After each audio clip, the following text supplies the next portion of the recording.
போய் ரோட்டில் வேறு படுத்துக்கிட்டீங்களா? வண்டியில் எப்படினாலும் 10 நாளைக்கு முன்னாடி அடிச்சு போயிட்டாங்க.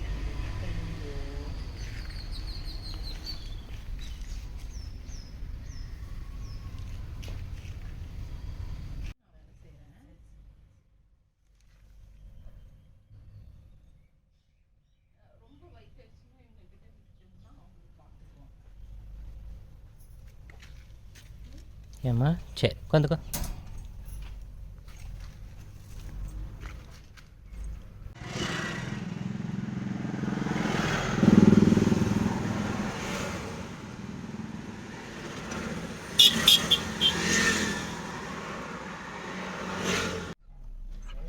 போலாமா? ஐய் ஐய் சரி சரி சரி குட் பாய்.